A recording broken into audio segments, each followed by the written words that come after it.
Varmint did a video about the importance of voting and how that helps change the system. And I agree with this idea, but I want to add some important points to the points he made.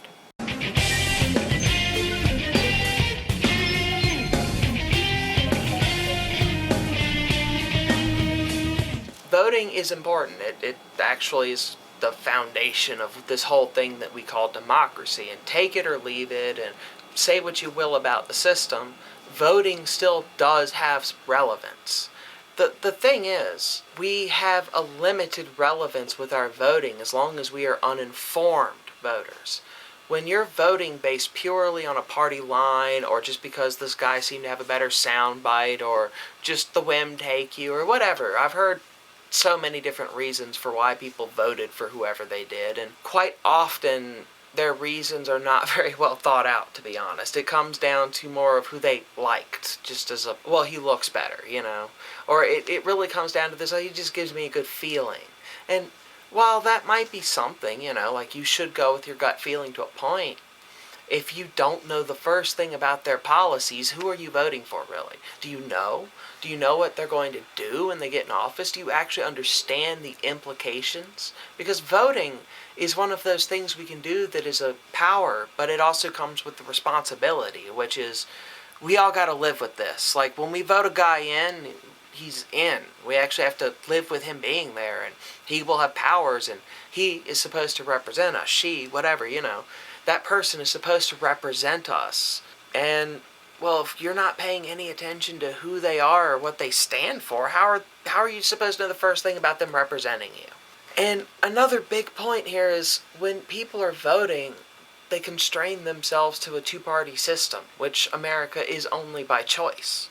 We have other parties. We have a lot of them, actually. But so many people act as though they're Republican or Democrat, and then they dismiss the third parties as, well, nobody votes for them.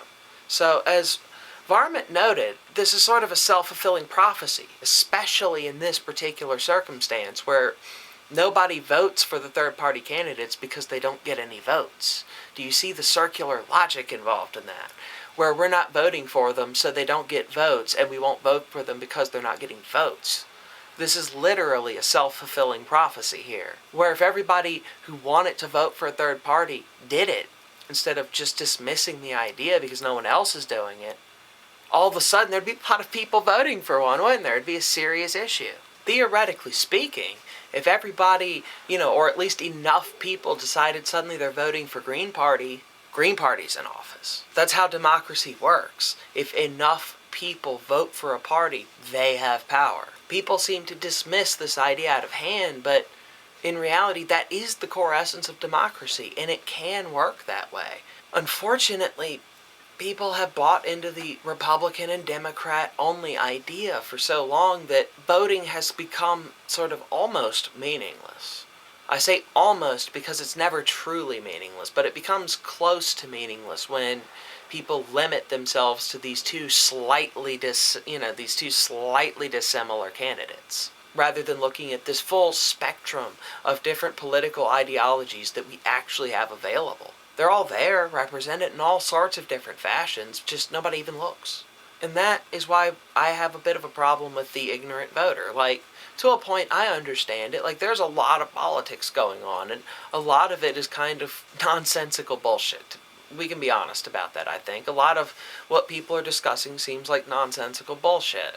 And it's a difficult thing to get into and understand all of the nuances of various political things. But if you really want to be an effective voter, you have to dive in there and at least try to understand the basic ideas that are going on. If you can at least grasp a few key issues and important things that you feel strongly about, then you can make an informed vote.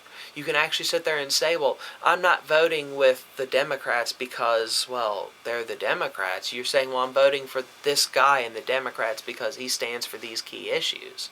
And on the surface, that might not seem too different, still Democrat voting, but as the second example, if you're that person, you understand why you're voting for it. You can advocate for your party position better. You can stand up for your beliefs more, and you can actually sound reasonable when it's brought up. Like, instead of being one of those basically ideological dunces, if you will, who just think Democrat is right, Republican is wrong because the people said so.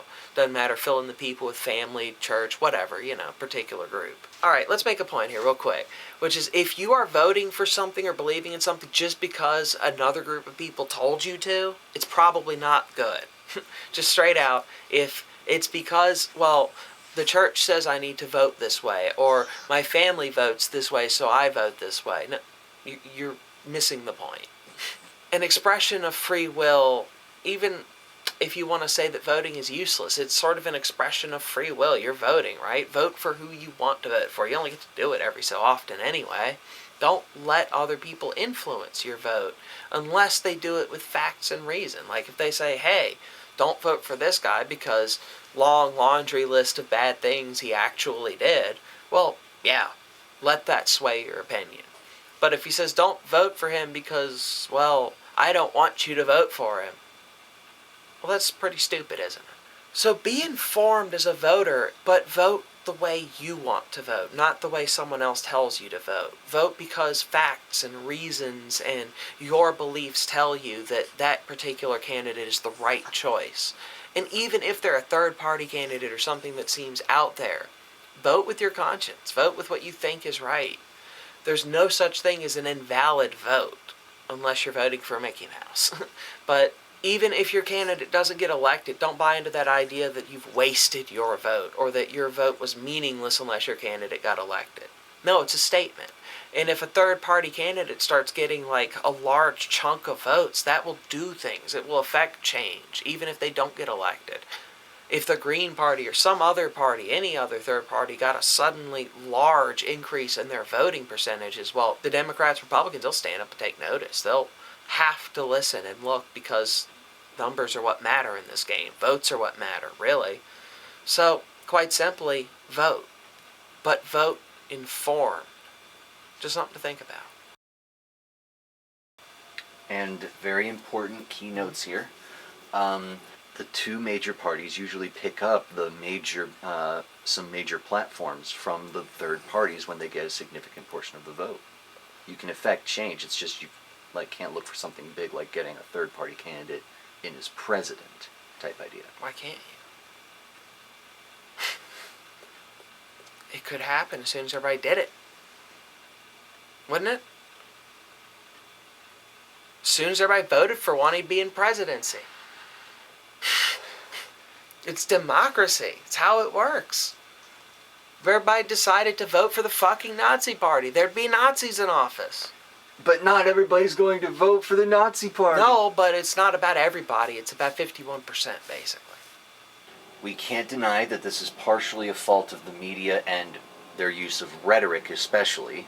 And there's also the point of the education system largely removing civics class. Those are its own videos, dude. Okay.